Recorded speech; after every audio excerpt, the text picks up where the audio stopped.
Hello, everyone, and welcome to this session. We want to ask you if you are here, please write in the chat where you're from, what city you're from, and maybe tell us a little bit about why you signed up for conference.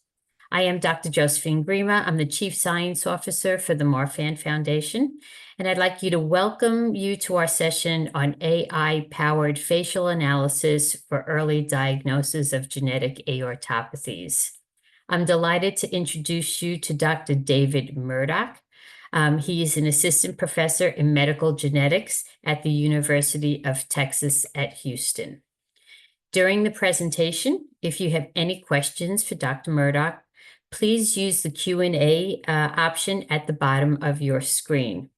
If your questions are not able to be answered during this time, please place them on our website at marfan.org/ask, and we will try to get answers to you as soon as possible.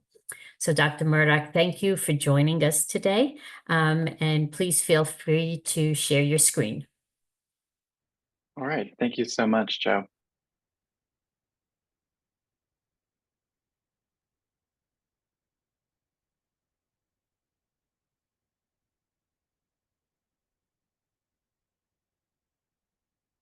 Okay, that looks good to me.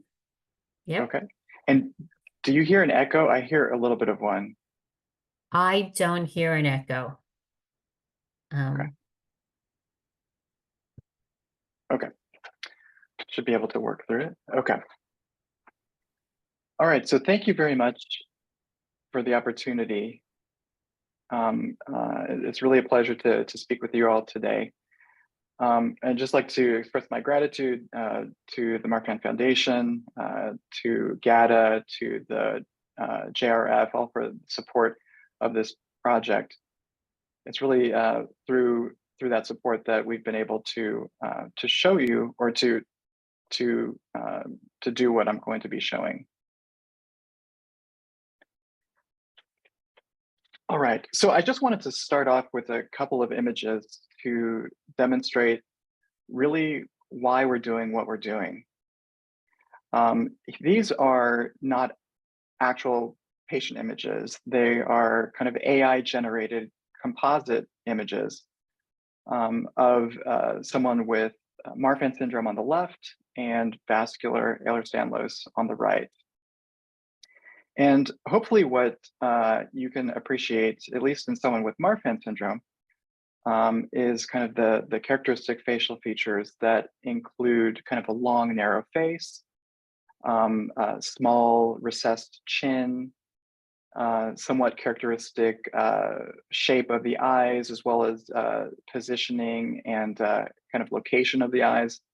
In contrast, someone on the right with vascular EDS has somewhat prominent eyes, pointed nose, thin lips.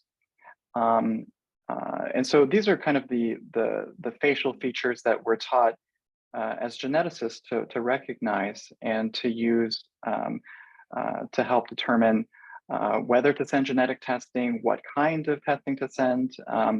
But it's quite subjective. Not everyone is as skilled in recognizing these features. And then also the characteristics can actually be quite subtle.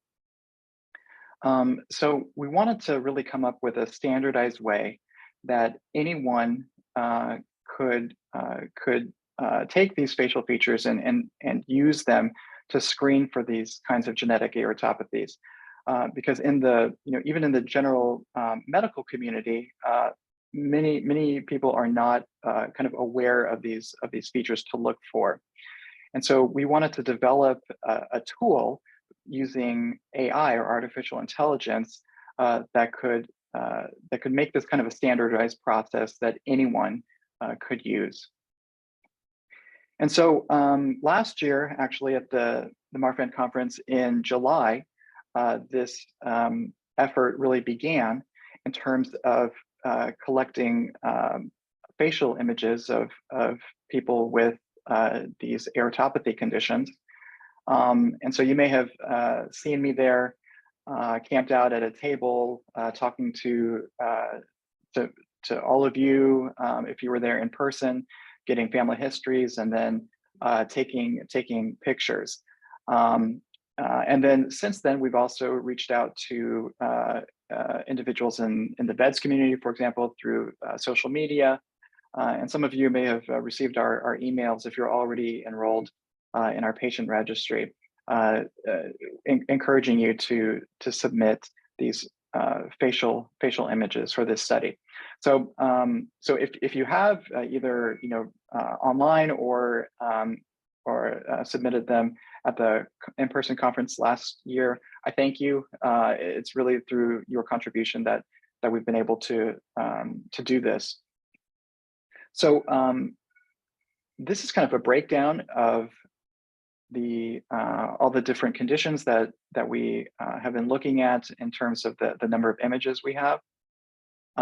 So it's quite a variety, but the vast majority so far have come from individuals with vascular Ehlers-Danlos. So in total, we have 28 images, and followed by TGFB2, which is one of the Loeys-Dietz genes, then ACTA2, and then fewer images from the other genes. And so one thing to mention is that most of what I'm going to be describing is actually based on our data from the VEDS community, because we have so many images there. And we've really been able to get a baseline in terms of how many pictures we need, what kind of accuracy we can get with this approach. But we hope that by continuing to get more participation from individuals with other conditions, we can make this as widely applicable as possible. So what is the basic idea of this? So I mentioned that we want to make a standardized tool to recognize these characteristic facial features, and that is true. But how is that done? So we're using AI technology that's actually already out there to extract facial features from images of individuals. So here, for example, is someone, and we can use AI technology, these different algorithms, to extract facial features. And here that's represented with these little blue dots.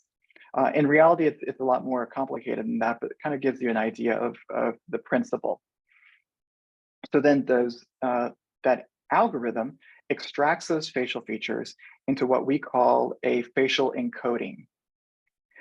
And then it puts that encoding into what's called a deep neural network.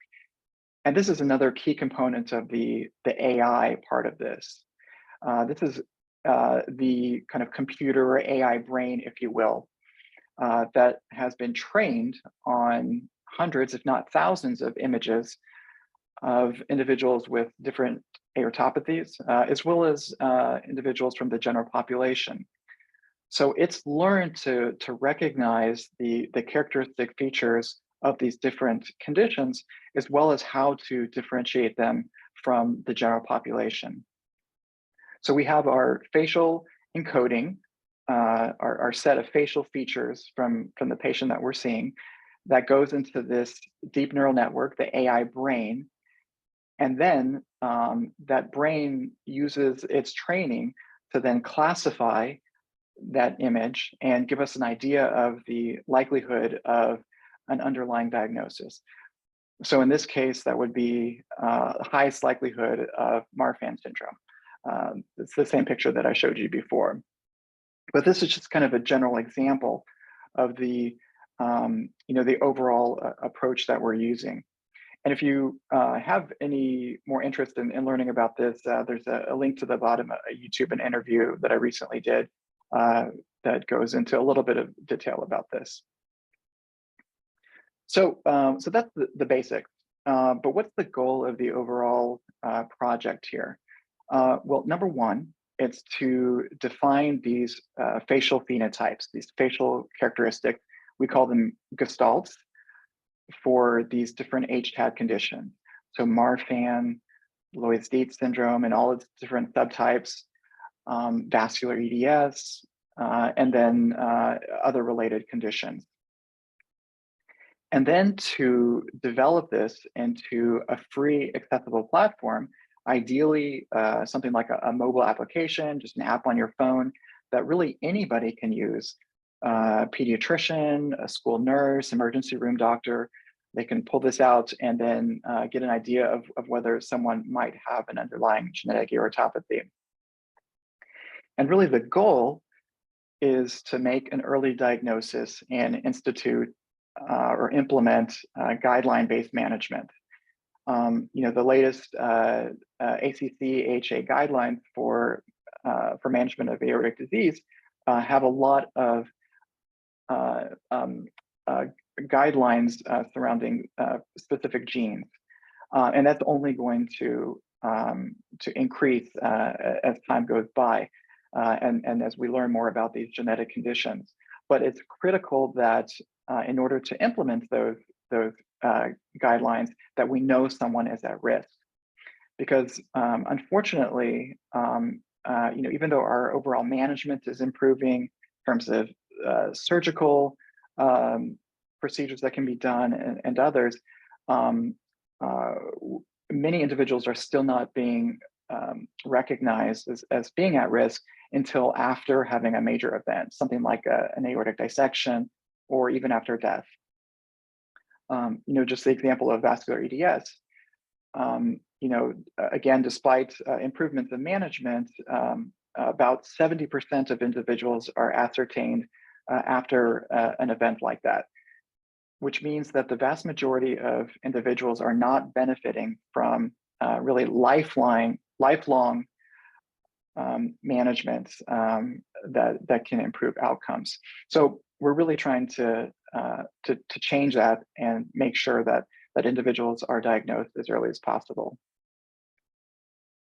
So this idea of using facial images for diagnosis is not a new one.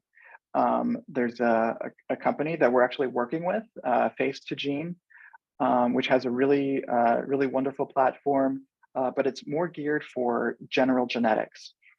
We really wanted to develop something that was specific to HTAD, or to these genetic aortopathy conditions, and would be as sensitive and specific for that group of conditions. Face2Gene, it is a closed platform, and though there is a very nice free version of it, in order to get the full feature set, there is a monthly subscription required. And as I mentioned, it's not HTAD specific, and importantly, because of that, it's not gene or variant specific. And so, what do I mean by that? So for example, Loeys-Dietz syndrome, is not just one condition. There are many different subtypes, all caused by different genes. They all have different features. They have overall similar features, but differences, and also can be managed differently. And they also have different facial features. But currently, at least, Face2Gene isn't able to differentiate between the subtypes, and so kind of lumps everything into Loeys-Dietz syndrome, which really probably isn't the best for this group of conditions. I'll get back to the variant specific issue in a little bit. But there have been newer AI models that have been developed, as well as image data sets that are out there, and they're free for anyone to use. These have been developed by big companies like Google, Facebook, Apple, Microsoft, and the great part is that they published the algorithms and the data sets, and so we can adapt those for this specific use case. I'll just give you an example. You probably noticed that when you pull out your phone and you take a picture of a person or of an animal, frequently that person or animal will get tagged with their name. And that's the AI in the phone. It's recognizing that individual using those facial features and then assigning a name to it.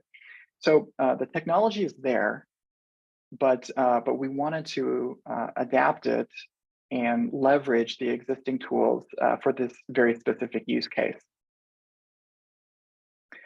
So we can take those facial encodings that I described earlier, and we can plot them together, something called the clinical face phenotype space, or CFPS.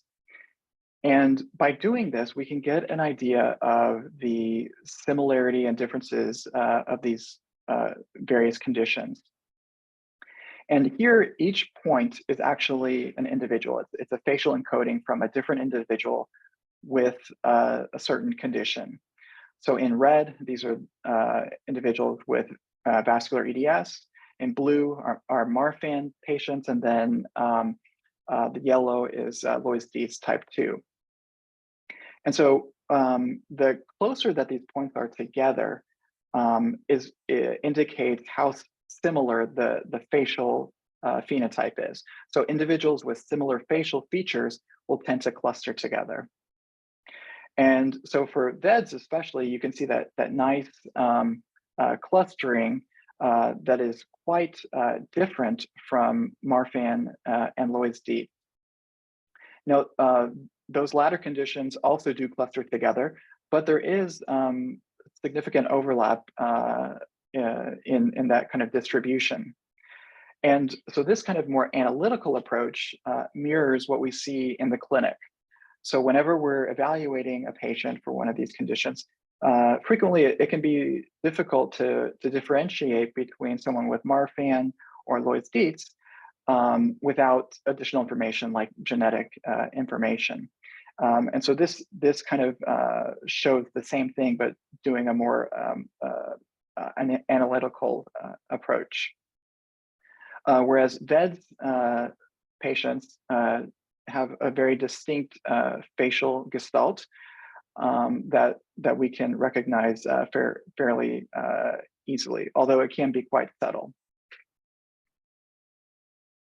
So that's great. That shows that that we can differentiate between these conditions. But what about using a tool like this to actually differentiate between someone with an aortopathy condition and the general population? So something for general screening. Think about newborn screening that we do on all babies. So that kind of thing. How do we differentiate someone with a genetic aortopathy from the general population?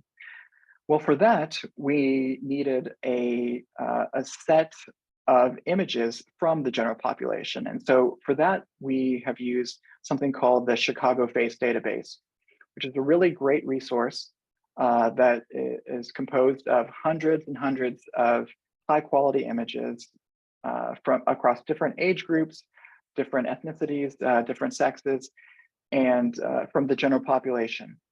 So we can use that as a baseline to compare our images from our aortopathy patients. This has actually been quite successful. And so when we do that, this is done in collaboration with a group from University of Bonn in Germany. We can do a more statistical analysis and show clearly that the facial phenotype from VEDS, Marfan, and Loeys-Dietz type 2 is distinct from the general population. And so what really I want you to take away here in these plots is that kind of orange distribution, that's the patients themselves. If that falls to the right of that kind of dotted threshold line, that suggests that yes, indeed, the facial phenotype is distinct from the general population or from controls. And so for VEDS, for Marfan, and Loeys-Dietz type 2, you clearly see that orange distribution is to the right.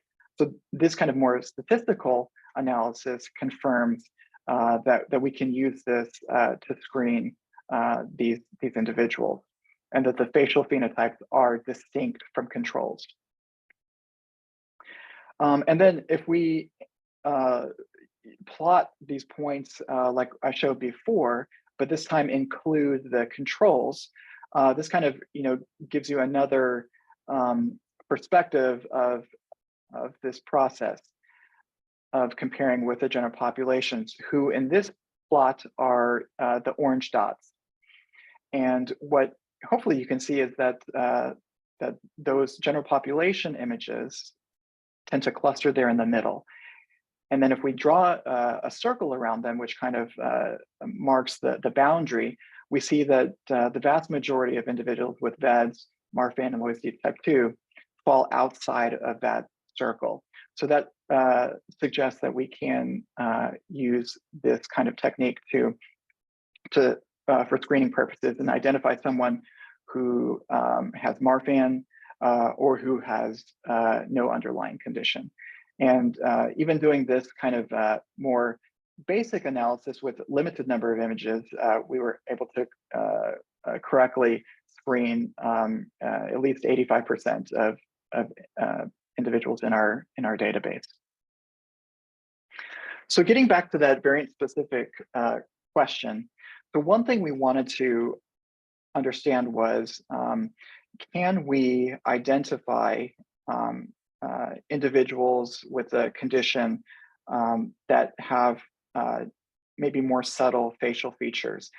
Because it's really important to make sure that we're screening everybody, not just people that have the classic, strong features of that condition. So again, because we had many VEDS images, we were able to answer this question for VEDS. So vascular EDS has a very important genotype-phenotype correlation.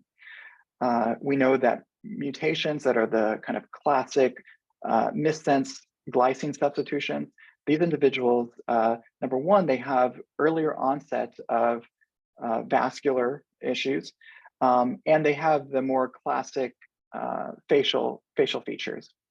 In contrast, individuals with loss of function variants that lead to something called haploinsufficiency. So for example, these are like nonsense mutations, frame shift mutations. They tend to have later onset of vascular disease.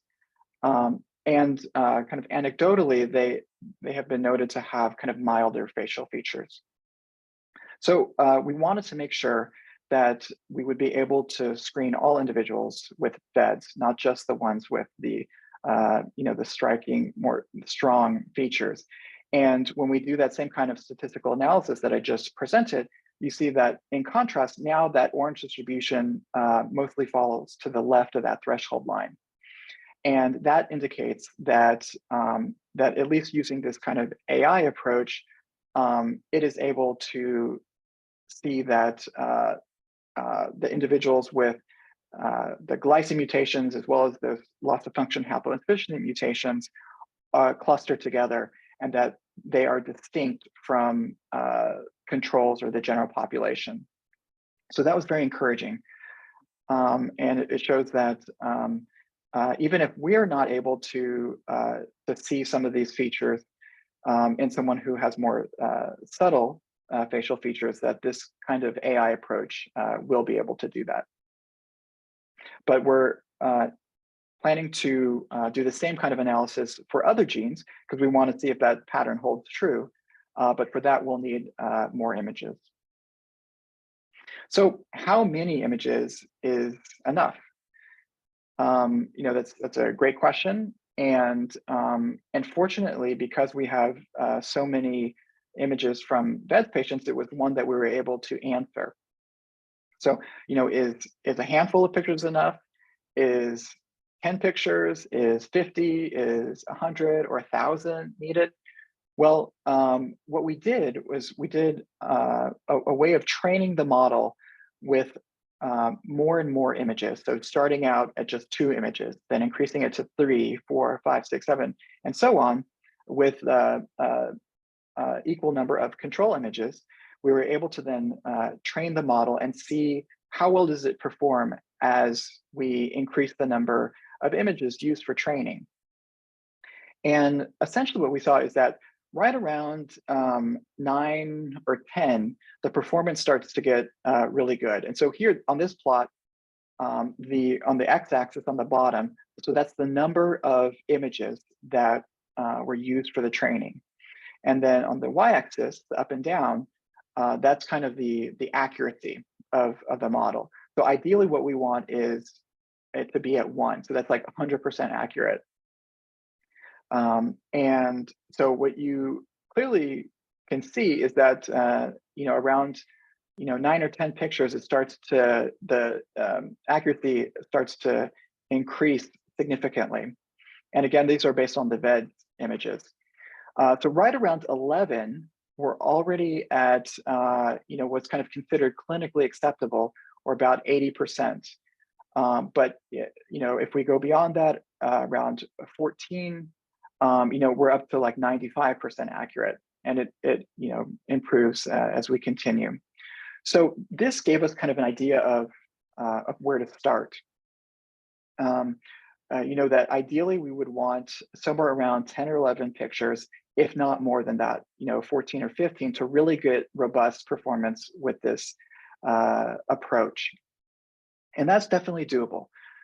It's not 100 pictures, it's not 1,000 pictures. And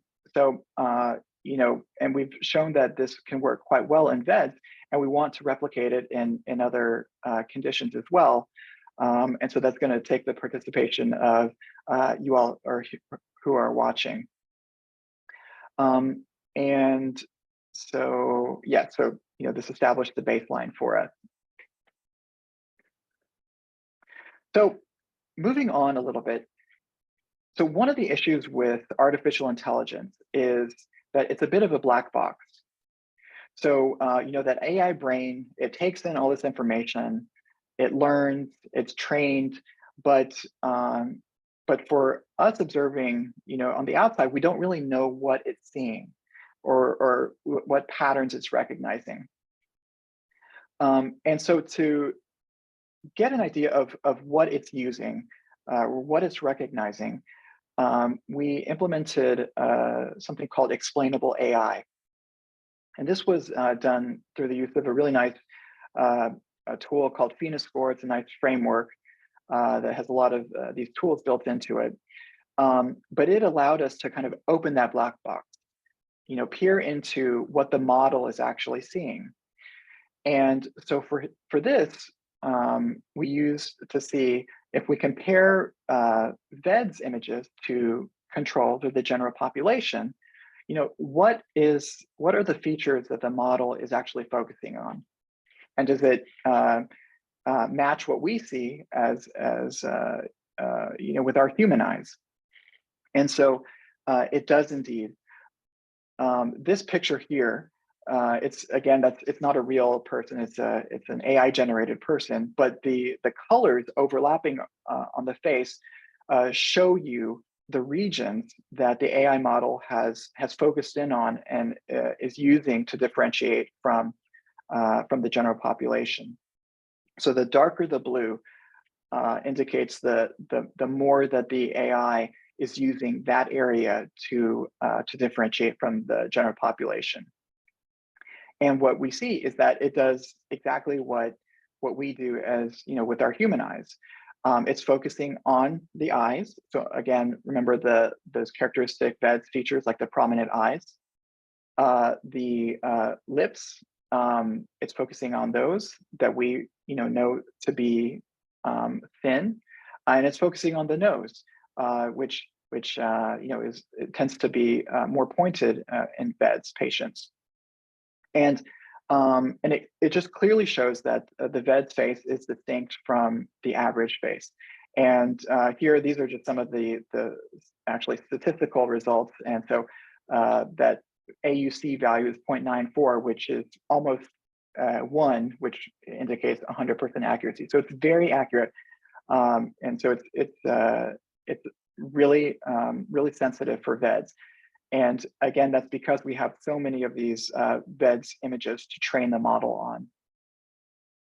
So what about VEDS versus HEDS, or hypermobile EDS? So this is a really important question because unfortunately, frequently hypermobile EDS, vascular EDS, even classical EDS, and all these other forms of or other conditions are kind of thought of as the same thing because they all fall under this EDS umbrella, but they are quite distinct.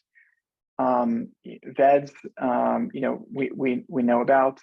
Hypermobile EDS does not have a known genetic cause. It's primarily associated with hypermobility and doesn't have the vascular component that we see in VEDS. But unfortunately, these conditions are all kind of viewed as the same thing. And so that was something that we really wanted to see if this tool could be used to differentiate VEDS patients from these other EDS conditions, including hypermobile EDS, because the management is so different, especially in an acute setting. And so, so this time, if we compare VEDS patients to HEDS patients, hypermobile EDS, we see that again, this AI model is focusing in on the eyes, on the nose, and the lips. So just like when we were comparing it to the general population. But this time, rather than looking at general population patients, we're just looking at hypermobile EDS patients. And so here, the conclusion is that the VEDS facial phenotype is distinct from hypermobile EDS, and that we can use this kind of approach to differentiate the two. And again, the statistical measurements are very good, 0.98, so that's excellent. And what if we compare hypermobile EDS to the general population? We can do that same kind of analysis. And in this case, the picture here looks quite different. You see this kind of mix of blue and red, and then the statistics are not good here. That AUC value is 0.46, which basically says that the model can't differentiate between hypermobile EDS and controls. So what this suggests is that the hypermobile EDS facial phenotype is very similar to that of the general population. And again, that's probably why we're able to differentiate VEDS faces from HEDS faces. So looking at some additional conditions, these are the two genes that we have that minimum of 11 pictures. So TGFB2 is one of the Loeys-Dietz genes, and for both of these conditions, TGFB2 and ACTA2, we only have 13 images. So ideally we would have more than that, but even with 13, TGFB2 performs quite well. So that statistical measurement, the AUC value is 0.92, so above 90% accurate. And again, it's focusing in on the eyes, the nose, and the mouth. It's showing some differences in the structure of the nose that haven't really been described before here. So that's an important finding as well. And I think that this will perform even better as we get additional images. But this was successful in differentiating patients with Loeys-Dietz due to TGFB2 mutation from the general population. So ACTA2 didn't do as well, but again, we only have the 13 images. We'll need to do this as we get more images. But ACTA2 is notable because it's one of the non-syndromic HTAD genes.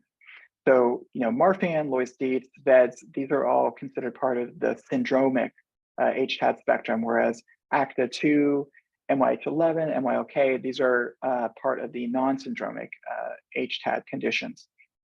So it's not surprising that this kind of facial recognition doesn't work quite as well there. But we hope that again, as we get more images, that this AI model may be able to identify some characteristic facial features that we're just not able to see with so few images. But again, here, we see a lot of blue and red, which indicates that the AI model really isn't able to separate ACTA2 patients from the general population, in contrast to TGFB2. So though we have images from other conditions, none of them have kind of met that 11 image threshold that we're using to establish a baseline. But I hope that as we continue to recruit participants to the study, that we'll be able to show you this for other genes as well. So yes, more images are needed. So what are the potential use cases? So imagine a child comes in for a well child visit to the pediatrician's office, and we imagine a day when, in addition to getting the regular screening and talking about milestones, all that, the physician or nurse can bring out a phone with an app on it. It can take a picture of the child and then recognize these characteristic facial features to then indicate whether they need to be referred for genetic testing. So let's say a child comes in and has a facial feature consistent with Marfan syndrome, as reported by the app.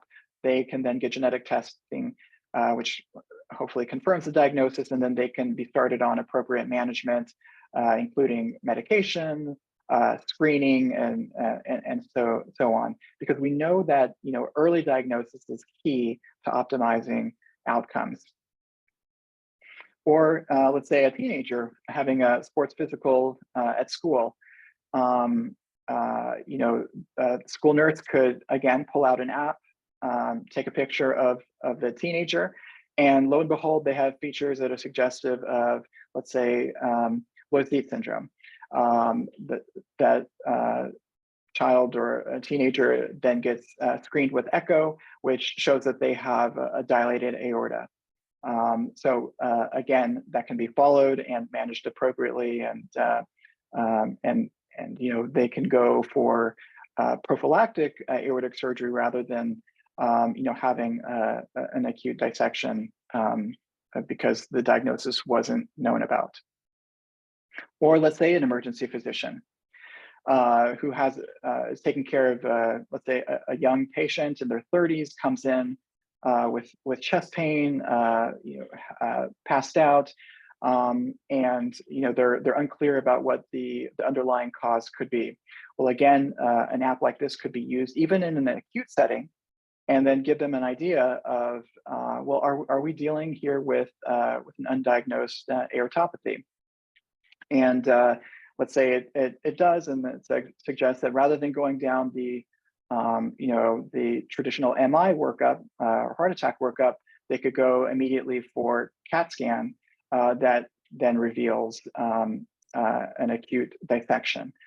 And then it can also be important in terms of how that is managed, because there are guidelines based on the management, the surgical management, that differ based on whether someone has a genetic underlying genetic condition.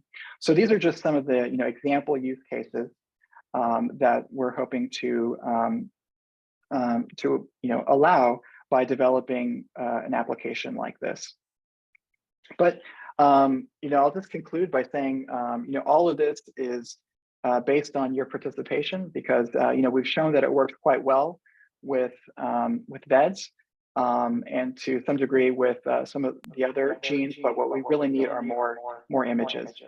So specifically, we're looking for images from those across all ages, all sexes, all ethnicities. Ideally, we would have that minimum number, 11 for each of those groups. The enrollment in this study is all done remotely online, so it's very easy to do. We just need, some information, including testing report, and then there's the mechanism that you can actually just do a selfie and upload it to the registry yourself. And so these are just some of the kind of things we're asking for, just kind of a neutral face image with no glasses.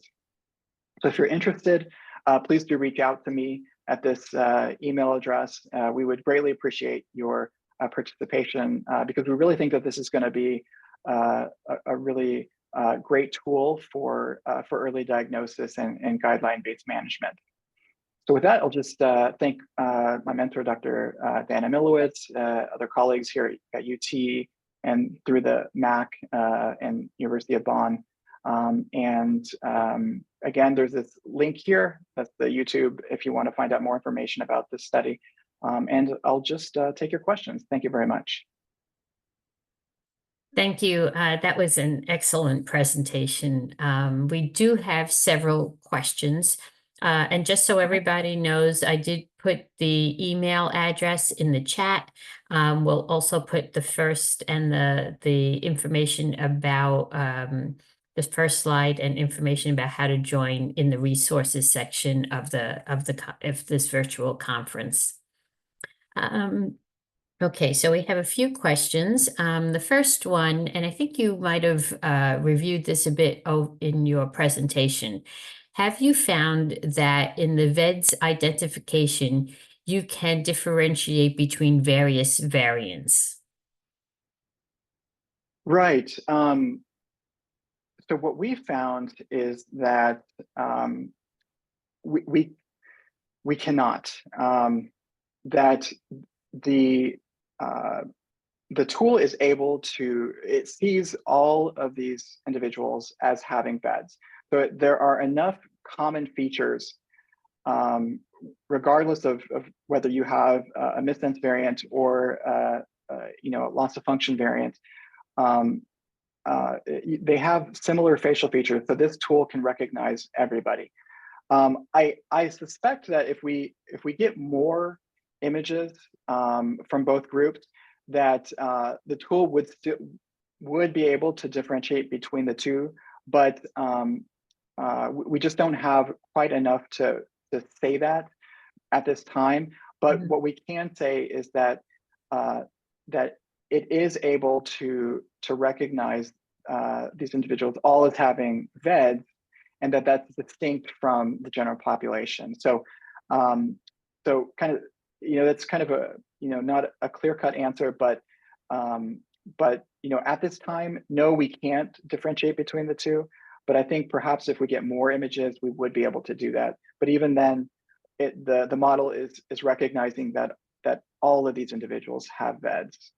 Right. Okay, thanks. I think this one is probably a little bit more for the future when this is more in practice, but Yeah. can there be a push for MyChart, Epic, and other EMRs to have these as standards so that a photo can be added to the chart, and if recognized, it could be flagged? Absolutely. I think that's a great point. And that's exactly what we're thinking about long term. So the previous session was led by Dr. Siddharth Prakash, where I'm working with him to develop this app, and we're hoping long term to incorporate it into something like an EMR, like Epic, that we could use. It could be easily used in any kind of clinical setting to do this. So yes, definitely. I mean, we want to make this more than just kind of a proof of principle. We want to actually deploy it, widely. But it's going to take a little bit more work and more images so that we can make it as widely applicable as possible to all these different conditions. Thank you. Here's a question about, what about if people don't have a clinical face for VEDS? Will AI be able to tell who has VEDS when there isn't a clear facial phenotype? Yeah. So, that's a good point. I mean, we trained the model on images of people who have known VEDS. But the way that the training works it actually it doesn't use everybody in its training. It kind of separates the groups, um, so it kind of masks whether someone has VEDS or not. And so the AI model kind of learns and trains itself on all these different groupings of pictures. So it doesn't always know that someone has VEDS or not. And then it tests itself on kind of the unknown set. So in some ways, we are confident that this kind of technique is able to recognize someone, even if they don't know that they have VEDS, just from that kind of training technique. But that is a good question. What if someone doesn't have kind of the classic facial features? Well, again, the work looking at the different variant types, the loss of function variants, haploinsufficiency variants that tend to have milder facial features. Again, we saw that the model, even in those cases, is able to recognize them. And it may be more anecdotal that that's true, that the loss of function variants have milder features, but I have noticed it too. When I look at the images of someone who has a glycine missense substitution versus a deletion or a frame shift, I do see differences in the facial features in VEDS. So for at least from our data set, the model is able to recognize those with milder features. And I think that even more widely applied, it would be able to do that as well. But more pictures will tell. Great, thank you. So here's a good question. Do you have any concerns about this information being used negatively, such as denying life insurance or Yeah. employment? Yes, I mean that's a whole other discussion. But yes, I mean, you know, as a clinician who sees patients, and unfortunately, I have to even talk about how if we do genetic testing on you and it comes back positive, that can be used for life insurance purposes, for disability coverage. And so, and sometimes we will say, you may consider getting those things in place before doing genetic testing. It shouldn't be that way. We do have GINA, the Genetic Information Non-Discrimination Act, which protects from employment and health insurance. But it doesn't extend to life insurance and disability insurance and other things. So I think it should, and hopefully that's something we can work on. But I think this is you would have those same issues, and so yes, I'm concerned about that. But at this point, you have to kind of weigh the benefits, with and there are going to be pluses and minuses. We want to make sure that individuals are diagnosed early, because we know that early interventions, early guideline-based management improves outcomes. And so I would still say that it's more important to get an early diagnosis so that someone doesn't show up, to the emergency room with an aortic dissection and nobody knows what's going on. I think eventually these things will change. GINA will be expanded, but that's going to take work from the community to recognize that needs to be done.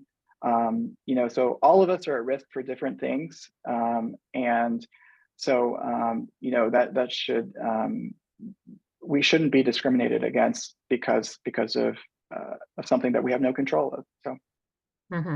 Okay, great. So is this research just on adults, or do you need any pediatric images?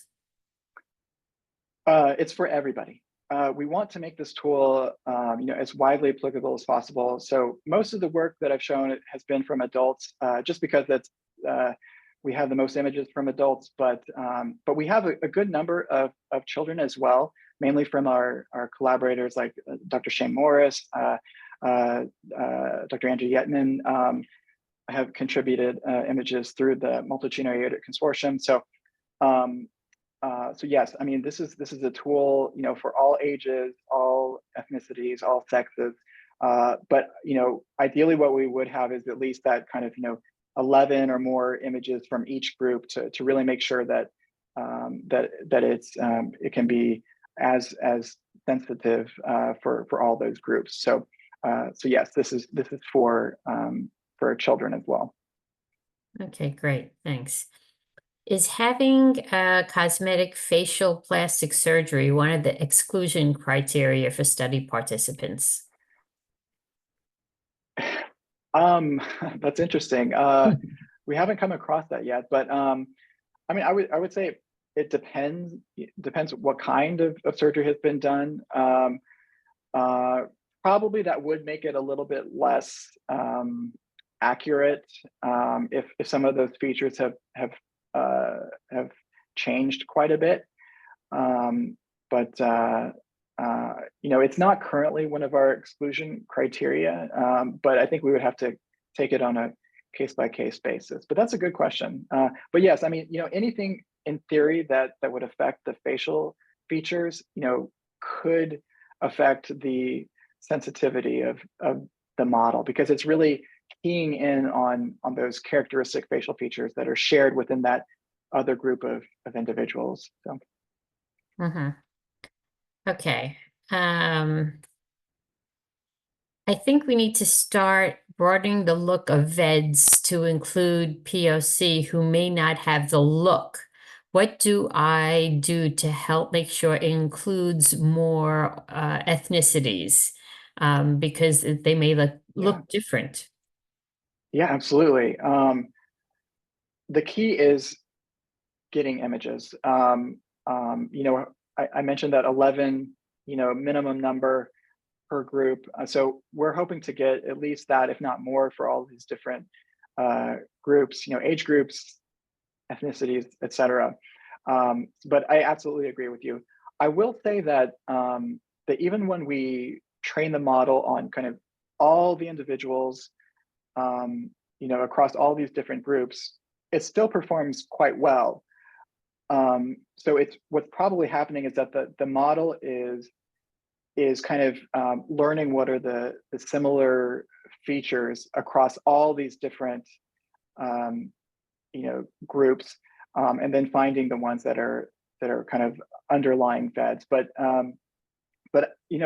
we need more pictures to really be certain of that, and ideally we would have a high number of images, facial images from all these different groups, so that we can make sure that it applies just as well to someone from one ethnic background as another. So yeah. Okay, great. This is a very interesting question. Could this algorithm be used with a public face data source to come up with estimates for the epidemiology or prevalence based on specific genotypes? Well, that's a big question. It Um, is. so let's see. So could it be used with large image data sets? Is that what? Yeah, public face data source. If there's a Mm-hmm, big, large public face data source, I mean, because we mm-hmm. really don't know the prevalence or incidence of Yeah, all of these conditions, and yeah, it would be yeah. great to say, Mm-hmm. like, maybe we can use something and measure it against that. That's a good point. Yeah. We're using, like I mentioned, the Chicago Face database, which we're assuming does not have individuals with these conditions, but we don't know that for sure. But yes, I mean, I think we could do that or answer that question to get a better idea of what is the prevalence of these conditions, because right now, it's kind of an estimate, but likely, a low estimate. So, but yes, I mean, I think, something like this could be done to, on a large image database, public database, so we could get better ideas of the prevalence of these different conditions. But But again, we would need more images to really be able to say that more than just about VEDS, but also about Marfanoids, DEETs, and all the different subtypes. So Mm-hmm, so mm-hmm, yeah, that's an interesting question. But yeah, I think that's a great one, a great, mm-hmm, mm-hmm. great, great thing to look into. So this other question is, how long do you think it will be before this can be used in clinical practice, such as during a genetics evaluation or even at a primary care physician? I would say probably in the genetics clinic, maybe sooner. Um, but I still think we're probably a few years away from that, because I mean it would take a lot of steps. Not even so much the technology. I think we've kind of demonstrated that it works. It will get better, of course, but implementing it in Epic or in EMR, as was mentioned earlier, um, those are kind of the steps that I think will take a while to implement. But again, I'm working with Dr. Prakash on developing this app. He already has an app that's available to use, not for the AI part of it, but for kind of guidelines, gene-specific guidelines. And so we're hoping to incorporate this into that app. So that hopefully will be done in the next year or so. But I think kind of getting it into the actual genetics clinic or pediatrics clinic, I think will take a little bit more time, largely to do with how do you actually implement it in EMRs and other kind of regulatory issues. Mm-hmm, mm-hmm. Okay, great. Thank you. So, do you anticipate the app including a component to encourage medical genetics evaluation for the patient in order to prevent false reassurance? For example, in the event that someone with VEDS doesn't have characteristic facial features or has a Hmm. history of facial cosmetic procedures again. Uh-huh. Yeah, so that is a concern. False negatives. We don't ever want this to replace, the need for a genetics evaluation. Um, but and it has to be part of the overall, family history, the personal history. So there's a lot of other information that should go into it. So this is a component, but it can be something that um, can add to that. And we do kind of see it, a bit like newborn screening. So newborn screening, is has false positives, but you want to make sure that you're not missing someone who truly does have one of these conditions.